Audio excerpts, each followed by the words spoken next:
Olá, caros amigos do YouTube, eu sou Kátia Magalhães, sejam todos muito bem-vindos ao canal Chá com Debate, o seu espaço de interlocução livre e democrática na internet.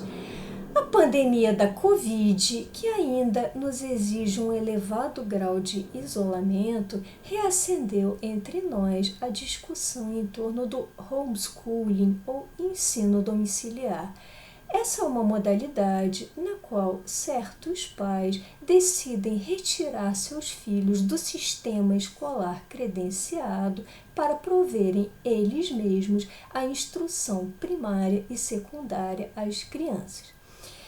E aí, o que vocês acham? Vocês acham que essa é uma prática legítima? Vocês acham que os pais efetivamente têm o direito de proceder dessa forma? Deixem aqui suas opiniões, gostaria muito de ouvi-los a respeito.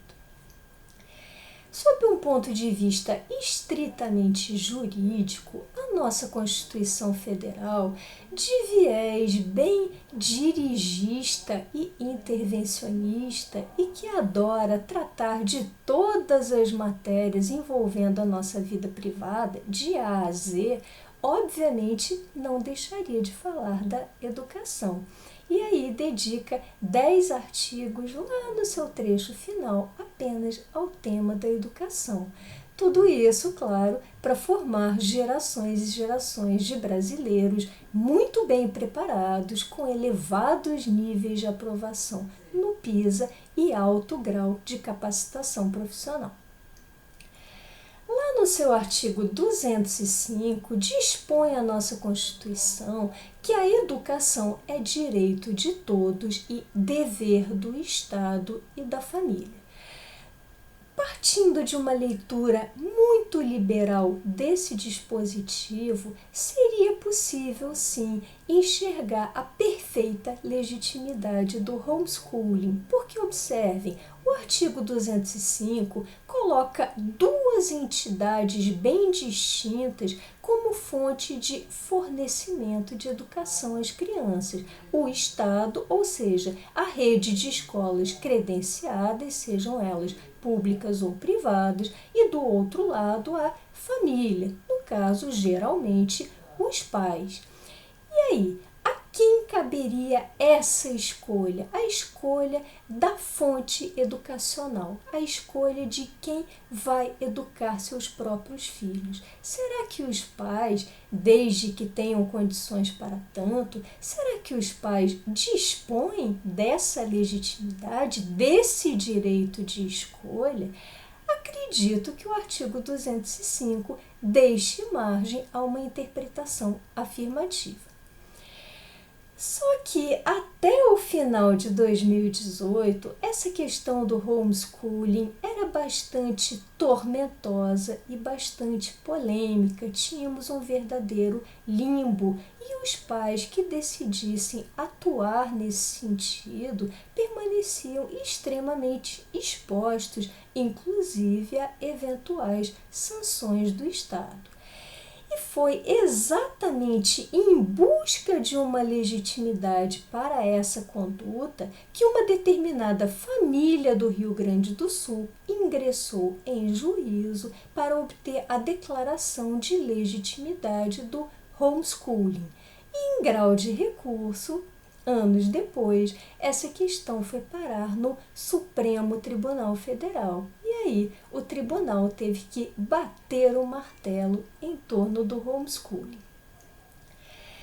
Contudo, a decisão proferida pelo Supremo, cuja íntegra vou deixar aqui para que vocês possam conferir, é uma decisão bem salomônica.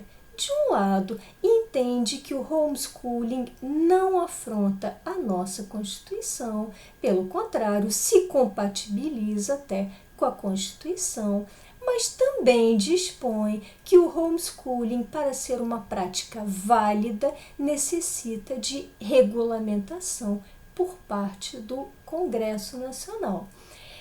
Uma decisão, a meu ver, bastante contaminada por um grau elevado de intervencionismo na vida privada. Por quê?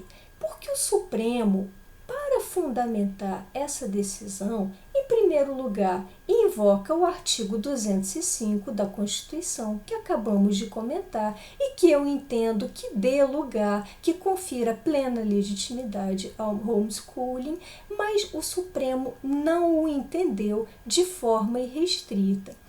E a par disso, o Supremo alega a decisão fundamenta com a necessidade de prevenir a evasão escolar. Só que temos aí duas coisas extremamente distintas. A evasão escolar é a retirada das crianças do sistema escolar credenciado para deixá-las ao léu, completamente à toa, sem ensino algum. Já o homeschooling, como o próprio nome diz, é um ensino domiciliar, é a retirada das crianças para o fornecimento de um ensino em outro ambiente, por outros educadores. Nesse caso, pelos próprios pais, que muitas vezes dispõem até de muito mais capacitação do que muitos educadores por aí e conseguem oferecer um ensino mais customizado, digamos assim, de acordo com o ritmo dos seus filhos, seja ele mais lento ou mais rápido que o ritmo da média dos alunos matriculados no sistema escolar. Então, acredito que o Supremo tenha incorrido numa enorme confusão ao falar de evasão, da necessidade de prevenir a evasão para exigir uma regulamentação por parte do Congresso Nacional. E nem se poderia acusar esses pais que praticam homeschooling de um eventual abandono intelectual.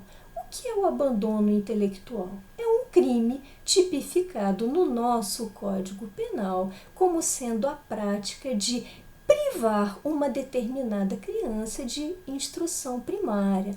Ora, esses pais nem de longe incorrem nesse tipo de abandono, porque eles provêem instrução e, como já disse aqui, muitas vezes instrução bem mais qualificada que a média obtida no sistema escolar tradicional. Aliás, esses pais, longe de serem condenados, de serem tidos como verdadeiros vilões, como ocorre em boa parte da sociedade, acredito que esses pais mereçam ser tidos como verdadeiros heróis, porque são pessoas que muitas vezes abandonam seus projetos pessoais, deixam o seu egoísmo de lado para dedicarem dias inteiros, dias a fio, dia após dia, à educação dos seus filhos. E eu não consigo enxergar um projeto mais nobre do que um adulto se dispor a lançar mão do seu próprio cabedal, da sua própria formação, para educar uma criança, para gerar um ser humano, um indivíduo que pense, que saiba viver em uma sociedade civilizada, que saiba se adaptar a esse convívio e que saiba exercer um ofício que mais tarde seja um indivíduo muito bem formado profissionalmente. Ocorre que, na prática, o que temos em mão agora é essa decisão do Supremo, que inclusive já transitou em julgado. E aí temos que ter uma visão bem pragmática, temos de aceitar, infelizmente, a realidade do país onde vivemos. E aí, a meu ver, só nos resta pressionar o quanto antes o Parlamento, o Congresso Nacional, para aprovação de uma lei acerca do homeschooling, de preferência uma lei bastante genérica que intervenha o mínimo no âmbito, na esfera privada das famílias e que finalmente legitime essa prática tão meritória, essa prática tão valorosa que é o ensino domiciliar, é a iniciativa de pais que, reitero eu, abandonam seus projetos egoístas, muitas vezes tolhem suas próprias iniciativas profissionais, deixam tudo isso de lado para se debruçarem sobre seus filhos, para verdadeiramente educar uma criança. Bom, essas eram as reflexões que eu gostaria de compartilhar com vocês hoje. Se tiverem gostado desse vídeo, deixem seus likes, comentem. Por hoje me despeço e até o próximo Chá com Debate.